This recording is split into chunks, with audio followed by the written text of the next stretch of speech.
Karibu sana mfuatiliaji wa Tiki TV. Nakuletea habari fupi kuhusiana na Margaret Nduta Macharia. Ni Mkenya mwenye umri wa miaka 37 ambaye alikamatwa mwezi Julai mwaka 2023 katika uwanja wa ndege wa kimataifa wa Tan Sang Hat huko Ho Chi Minh City, Vietnam. Akiwa na zaidi ya kilo 2 za dawa za kulevya aina ya cocaine zilizofichwa kwenye mzigo wake, yani begi. Alikuwa akielekea Laos kupitia Vietnam wakati wa kukamatwa kwake.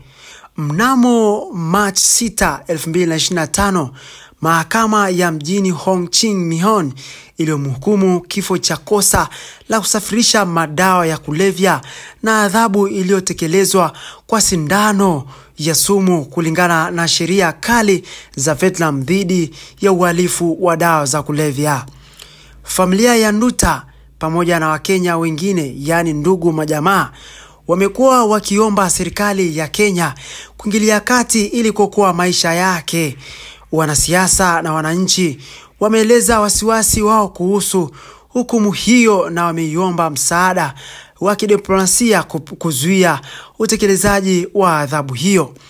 Hata hivyo, hadi sasa hakuna taarifa za hatua zilizochukuliwa na serikali ya Kenya au matokeo ya juhudi ya Kenya kuokoa maisha ya Nduta. Kwa mujibu wa taarifa ya utekelezaji wa adhabu ya kifo dhidi ya Nduta umepigwa kufanyika leo Machi 16 mwaka 2025. Kwa kuzingatia hali hii, inabaki kuwa swala la haraka kwa serikali ya Kenya na jumuiya ya kimataifa kuchukua hatua za mwisho za kuokoa maisha ya Nduta kabla ya utekelezaji wa adhabu hiyo. Familia ya Margaret Nduta yaomba msaada wa serikali ya kuzuia adhabu ya kifo cha binti mdogo huyo huko nchini Vietnam. Hadi hivi sasa, Rais wa Kenya William Ruto hajatoa tamko rasmi kuhusu hukumu ya kifo aliyopewa Margaret Nduta Macharia nchini Vietnam. Hata hivyo, serikali ya Kenya imechukua hatua kupitia Wizara ya Mambo ya Nje kuokoa maisha yake. Katibu mkuu wa wizara hiyo, Korir Sengoi, aliyothibitisha kwa serikali inaendelea na mazungumzo na mamlaka za Vietnam kutafuta suluhisho la kesi hii ngumu na tata. Kesi ya Nduta imeibua hisia kali nchini Kenya, huku viongozi mbalimbali wakitoa wito kwa serikali kuingilia kati. Mbunge wa Embakasi Mashariki Babu Owino alitoa wito kwa Rais Ruto kutumia mamlaka yake kuwasiliana na rais wa Vietnam ili kuokoa maisha ya Nduta. Kwa sasa juhudi ya kidiplomasia zinaendelea ili kuhakikisha usalama wa Nduta, ingawa Rais Ruto bado hajatoa tamko rasmi kuhusu swala hili. Basi mfuatiliaji wa Tiki TV, usisahau kutufuatilia na kusubscribe na kubonyeza alama ya kengele ili uwe wa kwanza kupata habari zetu zote ambazo tunakuletea hapa. Basi jina langu naitwa Sales Nicodemus. Priscilla Waimani, niko ndani ya Nairobi. Sauti imeanza kupotea. Leo tuko Nairobi CBD, tunasema justice for Nduta. Nduta ni twin sister ya huyu msichana mwenye mnaona hapa.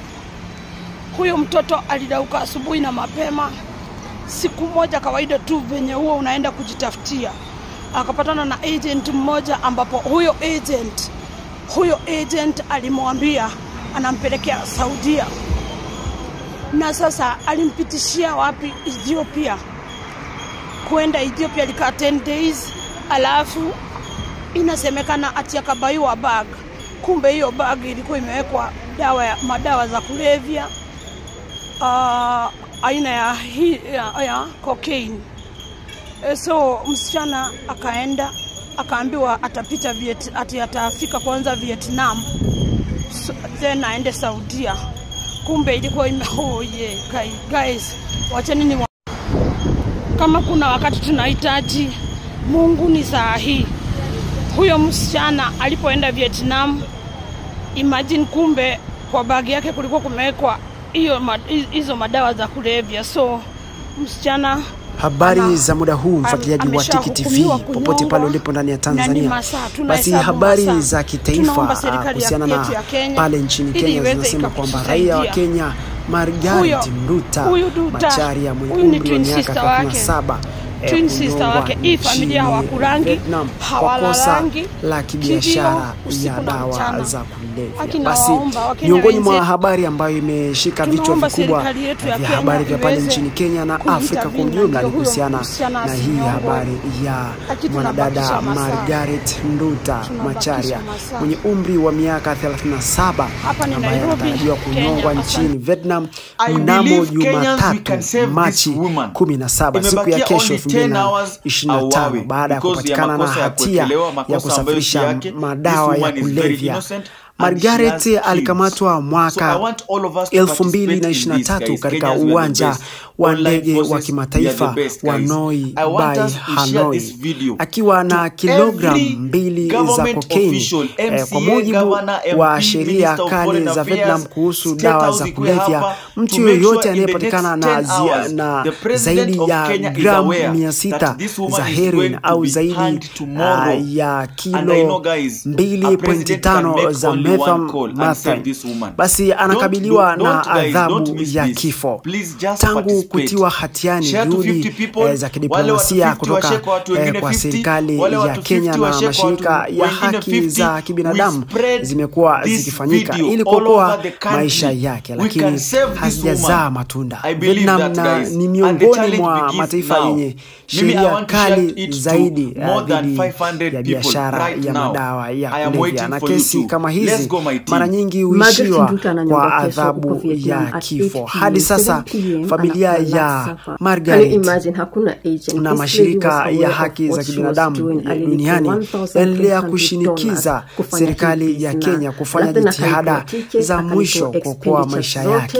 Kesi yake imeibua mjadala mkubwa sana kuhusu adhabu ya kifo kwa wafungwa wa kigeni wanaopatikana na dawa za kulevya katika mataifa yenye sheria kali kama Vietnam. Tunaendelea kufuatilia habari zake huyu mwanadada ambaye anajulikana kwa jina la Margaret ambaye ameshikiliwa pale nchini Vietnam. Kwa maendeleo zaidi basi endelea kufuatilia Tiki TV ili endelea kupata habari zetu zote ambazo tunazileta hapa ndani ya Tiki TV. Kama huja subscribe, fanya kusubscribe ili kwanza kupata habari zetu zote ambazo tunazileta hapa.